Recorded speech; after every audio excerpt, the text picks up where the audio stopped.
আমার বাড়ি খুলনা। ডুমুরিয়ায় হিন্দু সম্প্রদায় বেশি। ব্যক্তি হিসেবে তারা জামায়াতের সেক্রেটারি জেনারেল মিয়া গোলাম পরোয়ারকে পছন্দ করেন। তার কাছে নিরাপত্তা বেশি পান। এটাই কারণ। হিন্দু মুসলিম বড় কথা নয়।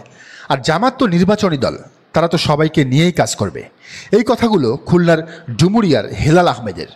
গেল 31 অক্টোবর খুলনা 5 আসনের ডুমুরিয়া উপজেলায় জামাতের হিন্দু সম্মেলনকে ঘিরে যখন চারদিকে নানান আলোচনা সমালোচনা, তখন সামাজিক যোগাযোগ মাধ্যমে এমন মন্তব্য করছেন সে এলাকার সাধারণ ভোটাররা। ফজল আলীর অভিজ্ঞতাটা একটু ভিন্ন। জামাতের উদ্যোগে হাজার হাজার হিন্দু জনগোষ্ঠীর উপস্থিতির ব্যাপারটি নিয়ে তার অভিমত হলো এটা আসলে মানুষের কাজের প্রতিফলন। তিনি বলেন, আমার বাড়ির পাশের বাড়িটি হিন্দু বাড়ি। আমার দেখা কয়েকটা ঘটনায় আমি দেখেছি হিন্দু বাড়িতে তাদের মধ্যে কোনো সমস্যা হলে আওয়ামী লীগ, বিএনপি, জামাত সবাইকে তারা ডাকে সমাধানের জন্য। কিন্তু লীগ আর বিএনপির লোকদের ভূমিকা থাকে তাদের মধ্যকার সমস্যাটা সমাধান না করে কিভাবে তাদের কাছ থেকে সালিশের নামে টাকা খাওয়া যায়। এক্ষেত্রে জামাতের লোকেরা মোটামুটি সততা বজায় রাখে, ফলে হিন্দুরা তাদের প্রতি আকৃষ্ট হচ্ছে। এমন ঘটনা যে শুধু হিন্দুদের ক্ষেত্রেই ঘটে তা কিন্তু নয়। আপনি খেয়াল করলে দেখবেন গ্রামের যেসব মাতব্বর বিএনপি কিংবা লীগের রাজনীতির সাথে জড়িত, তারা পারিবারিক ঝামেলাগুলো না মিটিয়ে সেখানে মামলা সালিশ বিচারের নামে দুপক্ষের কাছেই টাকা আদায় করে। বলতে গেলে এটা একটা কালচারে পরিণত করেছেন তারা। গ্রামের পাতি নেতাদের আয়ের অন্যতম প্রধান সোর্স এই সালিশ। জামাতের ক্ষেত্রে এমনটি দেখা যায় না খুব একটা। আর এ কারণেই এক সময়ের বিএনপি নেতা জসিম এনায়েত লিপু লিখেছেন, আমি অনেক কট্টর বিএনপিকে দেখেছি জামাতের পক্ষে কথা বলতে। বন্ধুদের মধ্যে দু একটা যারা আওয়ামী লীগ ছিল গত 17 বছরে তারা বিএনপিতে কনভার্ট হয়ে গিয়েছিল, তারাও দেখি এখন জামাতে ভোট দেওয়ার কথা বলে।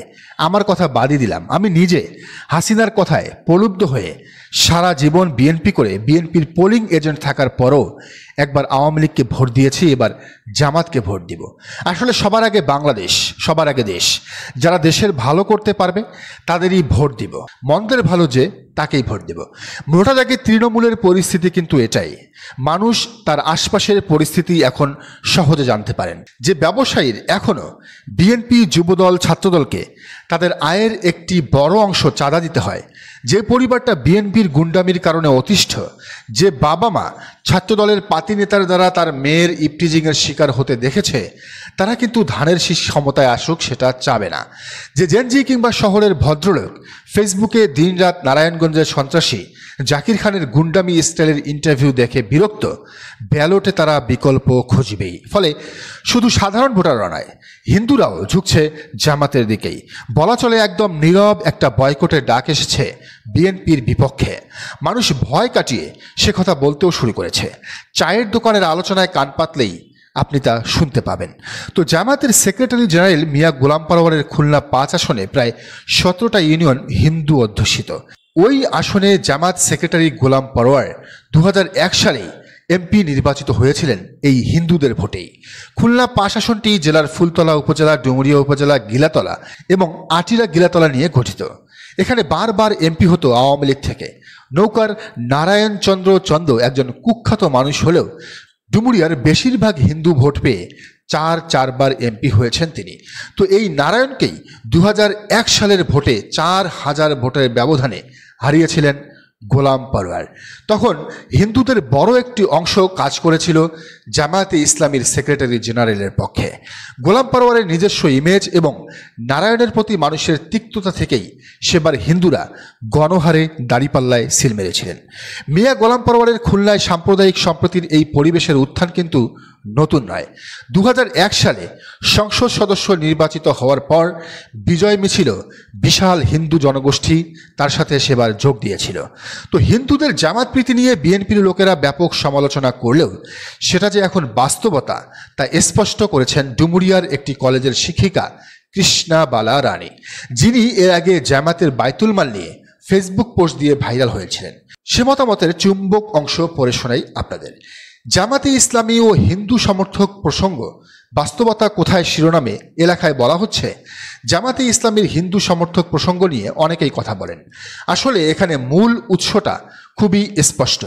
কিছু মানুষ এখন ধর্মীয় পরিচয়ের বাইরে গিয়েও রাজনৈতিক মূল্যবোধ, রাষ্ট্র দর্শন ও ন্যায়ের প্রশ্নে ভাবতে শুরু করেছেন। বাংলাদেশে স্বাধীনভাবে সক্রিয় বড় কোনো হিন্দু রাজনৈতিক দল নেই, মানে হিন্দুদের কোনো ধর্মীয় দল নেই। এখন যদি হিন্দুরা শুধু ধর্মের ভিত্তিতে বলতো যেহেতু দলের প্রধানরা মুসলিম তাই আমরা কোনো মুসলিম দলে থাকবো না, তাহলে তারা কোথায় যেত? বাস্তবতা হলো বাংলাদেশের হিন্দুদের বড় একটি অংশ বহুদিন আওয়ামী লীগের সমর্থক ছিল এবং আওয়ামী লীগও মুসলিম সংখ্যাগরিষ্ঠ দল। অনেকে বিএনপির সমর্থন করছেন, সেটাও মুসলিম সংখ্যাগরিষ্ঠ গণতান্ত্রিক দল। তাহলে প্রশ্ন হলো, জামাতের সমর্থন দেখানো মানেই কেন অবাক হওয়া? জামাত ইসলাম ভিত্তিক আদর্শ অনুসরণ করে, ঠিক আছে, কিন্তু তারাও তো গণতান্ত্রিক রাষ্ট্র ব্যবস্থার মধ্যেই রাজনীতি করে। এখানে মূল যুক্তিটা হলো কিছু মানুষ ধর্ম নয় বরং মূল্যবোধ, ন্যায়বোধ, রাজনৈতিক লক্ষ্য ও রাষ্ট্রচিন্তার মিল খুঁজে দল সমর্থন করছে। তাহলে হিন্দু কেন জামাতকে সমর্থন করবে না? আপনারা মুসলিম, তারাও মুসলিম, দিন শেষে সবাই তো এই দেশের নাগরিক। আওয়ামী লীগ, বিএনপি, জামাত সব দলের মূল ভিত্তি ওই মুসলিমই, পার্থক্য শুধু রাজনৈতিক দর্শনের জায়গায়। এখানে বিষয়টা খুবই সহজ। কেউ কেউ মধ্যপন্থী বা সেকুলার রাজনীতির বাইরে গিয়ে ধর্মীয় মূল্যবোধ ভিত্তিক রাজনীতিতে বিশ্বাস দেখাচ্ছেন, এটাই পুরো গল্প। বিশ্বাস না হলেও অধিকাংশ জামাত সমর্থক শিক্ষিত ও মার্জিত শ্রেণীর। এরা আপনার এই কটু কথাকে কানেই নেবে না, ওনারা যথেষ্ট ধর্মপ্রাণ। এখানে আমার যুক্তি হলো, সমাজ রাষ্ট্র ব্যবস্থা উন্নয়নে যদি কোনো ধর্মীয় গোষ্ঠী কাজ করে আমি এতে সমর্থন দিলে ক্ষতি কোথায়? ইতিহাস দেখেন, বহু নজির সামনে পড়বে। যেখানে চিন্তা সংকীর্ণ নয় সেখানে সমর্থনের দেয়ালও সংকীর্ণ থাকবে না। কি দারুণ ব্যাখ্যা, ইমপ্রেসিভ। বিএনপির কেউ এরপর এ বিষয়ে সমালোচনা করলে জবাবটা এভাবেই দিতে হবে। তো জামাতের হিন্দু অধ্যুষিত আসনে জেতার ব্যাপারটি আসলে নতুন নয়। হিন্দু প্রভাবিত খুলনা 5-এ লীগের জনপ্রিয় নেতা নারায়ণ চন্দ্র চন্দকে হারিয়ে যেমন এমপি হয়েছিলেন গোলাম পরওয়ার, তেমনি 1996 সালে পিরোজপুরে লীগের অবিসংবাদিত নেতা সুধাংশু শেখর হালদারকে হারিয়ে এমপি হয়েছিলেন আল্লামা দেলোয়ার হোসেন সাইদি। এই এলাকার হিন্দুরা সাইদি সাহেবকে কতটা ভালোবাসতেন তার প্রমাণ সুখরঞ্জন বালি। চিনতে পেরেছেন? হ্যাঁ, ইনি সেই ব্যক্তি যিনি সাইদির পক্ষে সাক্ষ্য দিতে গিয়ে গুমের শিকার হয়েছিলেন। শত জুলুম নির্যাতনের পরও বলেছেন সাইদি হুজুর কোনো দোষ করেননি, অথচ সে সময় মুসলিম নামধারী সাইদি সাহেবকে খুনি দর্শক বানিয়ে মিথ্যা সাক্ষ্য দিয়েছে। এতেই প্রমাণিত হয় জামাতের প্রতি কেন হিন্দুরা ব্যাপক হারে ঝুঁকছে। সাইদি গোলাম পরওয়ারের পর জামাত এবার আরেকটি হিন্দু অধ্যুষিত এলাকায় ঝুঁকি নিয়েছে। সুনামগঞ্জের দিরাইশাল্লায় তারা মনোনয়ন দিয়েছে অ্যাডভোকেট শিশির মনিরকে। এবার শিশির মনির এমন একটা জায়গায় মনোনয়ন পেয়েছেন, সাদা চোখে সেখানে নির্বাচন করাটা খুবই কঠিন। হাওর বিধৌত দিরাই ও সাল্লা ইসলামপন্থী রাজনীতির জন্য জটিল এক আসন, জটিল সে সমীকরণ। স্বাধীনতার পর থেকেই ঐতিহাসিকভাবে এই আসনে জিতেছে সেন পরিবার, সুরঞ্জিত সেনগুপ্ত পরিবার। 8 বার জিতেছে তারা। তবে শিশির মনির এবার সাইদি গোলাম পরওয়ারদের মতোই সেখানে ইতিহাস সৃষ্টি করবেন বলেই মত অনেকের। তবে জামাতে যে শুধু হিন্দু ভোট বাড়ছে তা নয়, বাড়ছে নারী ভোটারও। এক্ষেত্রে দুটি সংগঠনের ভূমিকা অনেক, ছাত্রী সংস্থা এবং মহিলা জামাত। সাথে শিবিরের অবদানও কম নয়, কারণ ক্যাম্পাসগুলোতে নারী শিক্ষার্থী এমনকি শিক্ষিকাদেরও মন জয় করেছে ছাত্র শিবির। ঢাকা বিশ্ববিদ্যালয়ের শিক্ষক শেহরিন আমিন মোনাবিদের মতো অনেকের ভোট দাঁড়িপাল্লা পাবে মূলত এই শিবিরের কারণেই।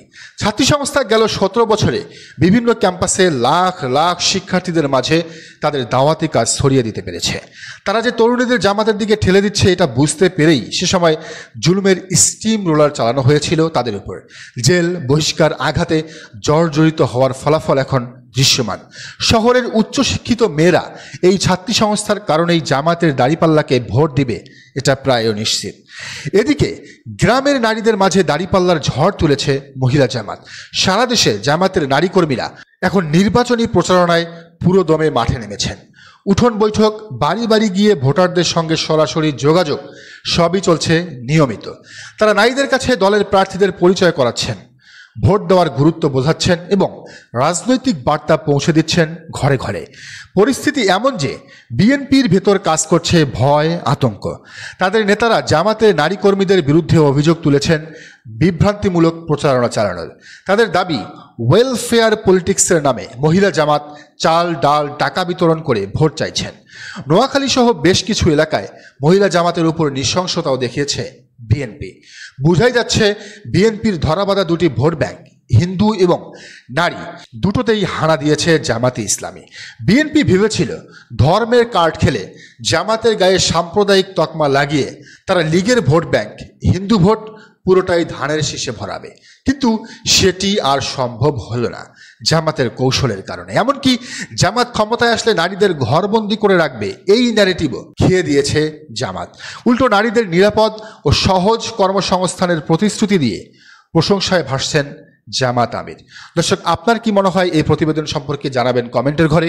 আর এই চ্যানেলে নতুন হলে অবশ্যই সাবস্ক্রাইব করুন, অন্যদের সাবস্ক্রাইব করতে বলুন। ধন্যবাদ।